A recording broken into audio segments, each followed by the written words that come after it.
কলকাতা পুলিশের জালে আরও এক প্রাক্তন তৃণমূল কাউন্সিলর তারকেশ্বর চক্রবর্তী 104 নম্বর ওয়ার্ডের প্রাক্তন তৃণমূল কাউন্সিলর, তাকে গ্রেফতার করা হয়েছে। তার বিরুদ্ধে একাধিক ধারায় এফআইআর করে পুলিশ। আজ যখন থানা থেকে বের করে নিয়ে যাওয়া হচ্ছে, প্রিজন ভ্যান ঘিরে ধরে বিক্ষোভ দেখালেন স্থানীয়রা।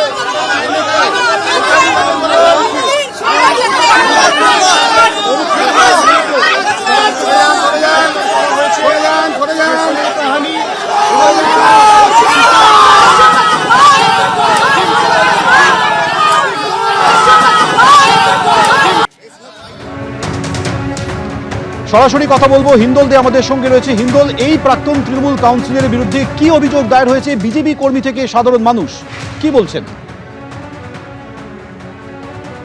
বলে রাখি, তারকেশ্বর চক্রবর্তী যিনি তৃণমূল কংগ্রেসের 104 নম্বর ওয়ার্ডের কাউন্সিলর ছিলেন এবং কংগ্রেসের 104 নম্বর ওয়ার্ডের কাউন্সিলর ছিলেন এবং বড় 11 চেয়ারপারসনও ছিলেন। এই তারকেশ্বর চক্রবর্তীর বিরুদ্ধেই কিন্তু সার্ভে পার্ক এলাকার এক বাসিন্দা তিনি অভিযোগ দায়ের করেন যে ভোট পরবর্তী সময় রীতিমতো সন্ত্রাসের আবহ তৈরি করেছিলেন এই তারকেশ্বর চক্রবর্তী। বাড়িতে ঢুকে মারধর করা, বাড়ি ভাঙচুর করা, প্রাণে মেরে ফেলার হুমকি, সেগুলো তো ছিলই। তার পাশাপাশি শ্লীলতাহানির অভিযোগ রয়েছে এই তারকেশ্বর চক্রবর্তীর বিরুদ্ধে। এমনকি 104 নম্বর ওয়ার্ডের বিভিন্ন জায়গায় জলাজমি ভরাট করা, জমি দখল করা, এরকম নানাবিধ অভিযোগ কিন্তু তারকেশ্বর চক্রবর্তীর বিরুদ্ধে রয়েছে। তারই পরিপ্রেক্ষিতে গভীর রাতে সার্ভেপাক থানার পুলিশ তারকেশ্বর চক্রবর্তীকে তার বাড়ি থেকে গ্রেফতার করে এবং তার পরবর্তী ক্ষেত্রে আজকে তাকে আলিপুর আদালতে তোলা হলে আদালত কিন্তু নির্দেশ দিয়েছে যে 7ই জুলাই পর্যন্ত তারকেশ্বর চক্রবর্তীর পুলিশি হেফাজত হবে। এরই মাঝে যখন যে ঘটনা ঘটে, কোর্টে নিয়ে আসার আগে সার্ভেপাক থানা থেকে যখন তাকে পূর্ব যাদবপুর থানায় নিয়ে যাওয়া হয়, সেখানে কিন্তু রীতিমতো তাকে দেখে গাড়ি ঘিরে ধরে স্থানীয় মানুষজন তারা কিন্তু বিক্ষোভ দেখান। গাড়ি লক্ষ্য করে ডিম ছোড়ার ঘটনা পর্যন্ত ঘটে। গোটা ঘটনায় শুধু অভিযোগকারী নয়, একাধিক অভিযোগকারী তুমি বলতে পারো যে 104 নম্বর ওয়ার্ডে তারা প্রত্যেকেই অভিযোগ করছেন যে রীতিমতো সন্ত্রাসের আবহ তৈরি করে রেখেছিলেন এই তারকেশ্বর চক্রবর্তী। জমি দখল, তোলাবাজি সহ নানাবিধ অভিযোগ কিন্তু বহু সাধারণ মানুষের, এবং সেই কারণেই তারা ভিড় জমিয়েছিলেন, তারা ডিম ছুঁড়েছিলেন তারকেশ্বর চক্রবর্তীকে লক্ষ্য করে। এবং তারপরে আলিপুর আদালতে নিয়ে আসা হলে তারকেশ্বর চক্রবর্তীর 7ই জুলাই পর্যন্ত পুলিশি হেফাজতের নির্দেশ দিয়েছে আলিপুর আদালত। সৌমেন, হিন্দল আমাদের সঙ্গে থাকো, কি বলছেন অভিযোগকারী এবং তার আইনজীবী, শুনুন। ভোটের দিন সকালবেলা থেকে ভোট হচ্ছিল, ঠিক সেকেন্ড হাফের পর থেকে ও গন্ডগোল শুরু করে।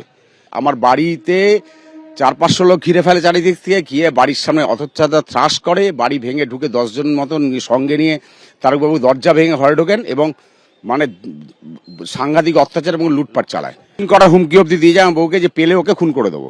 নানান রকমের ম্যালাইন করেছে, মিথ্যা মামলা দেওয়া, আমাদের কর্মীদের উপর মিথ্যা মামলা দেওয়া, আমার নামে মিথ্যা মামলা দেওয়া, লোক সাজিয়ে এটা করে গেছে দিনের পর দিন। সেই কমপ্লেনই আমি করেছি।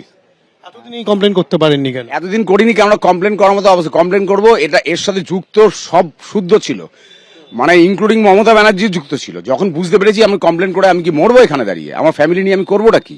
এখন কি চাইছেন? এখন চাইছি ওর সাজা হোক। আপনি তদন্ত করে দেখুন কত 2 নম্বরই করেছে, কত কিভাবে কামিয়েছে, সপরিবারে কিভাবে কামিয়েছে। বোনকে কাউন্সিল 106-এর কাউন্সিলর করে দিয়েছে, সেখান থেকে লুটপাট করেছে। পরের বছর ওখানকার লোক বিক্ষিপ্ত হতে ওকে আর ক্যান্ডিডেট করেনি, তখন করেছে রানা দাস শুক্রু ক্যান্ডিডেট করেছে, সেও তাই করে গেছে, তাকেও অ্যারেস্ট করেছে। এটা লুটপাট ছাড়া কিছু করে না। 2015 সালে যে বিজেপি জন্য দাঁড়িয়েছিল তাকে তার বাড়িতে গিয়ে মেরেছিল, তার বাড়ি ভাঙচুর করার পরে সোনা গয়না চুরি করেছিল, টাকা চুরি করেছিল। ওনার এগেনস্টে প্রুফ আছে, উনি বহু জমি 104 নম্বর ওয়ার্ডে পুকুর ভরাট করেছে, ওখানে প্রমোটিং করেছে। তাই জন্য এইগুলো সব কিছু শোনার পরে আমাদের আদালত 7 তারিখ নেক্সট মাসের অবধি পিসি দিল। পুরো বেলের বিরোধিতা করি, এবং তাই না আমরা আগামী দিনে ওনার যে বিপুল সম্পত্তি এবং যে উনি যে এতদিন যে এত ল্যান্ড গ্র্যাবিং, ফাইন্যান্সিয়াল ক্রাইমের সাথে জড়িত আছে, আমরা চাইবো এটা কোনো ইনভেস্টিগেটিভ এজেন্সির আন্ডারে এই কেসটা পড়ুক।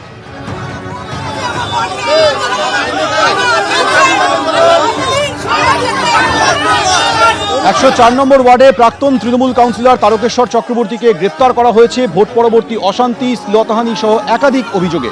এই গ্রেপ্তারি নিয়ে কুণাল ঘোষ এবং রাজ্য বিজেপির প্রধান মুখপাত্র দেবজিৎ সরকার কে কি বললেন, শুনুন। অভিযোগ থাকলে বেশ করেছে গ্রেপ্তার।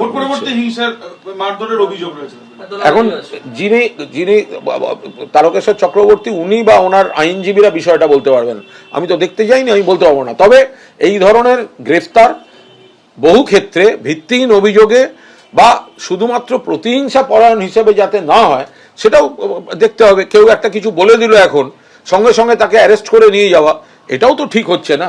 আজকে যখন এইরকম হেনিয়াস ক্রাইমের অভিযোগ আসছে এবং তাদেরকে যদি আটক না করা হয় তাহলে সেটা তো পারজারি আপন দ্য কনস্টিটিউশন হয়ে যাবে। এ তো গণতন্ত্রের সঙ্গে বিশ্বাসঘাতকতা হবে। এগুলো চলবে না। কেউ কোনো রকম রাজনৈতিকভাবে অত্যাচারিত হবেন না, এটাও যেমন গণতন্ত্রের শর্ত, কিন্তু এর সঙ্গে এটাও গণতন্ত্রের শর্ত হওয়া উচিত যে কেউ কোনো রকম পলিটিক্যাল ইমিউনিটি পাবেন না। এবিপি আনন্দ, এগিয়ে থাকে, এগিয়ে রাখে।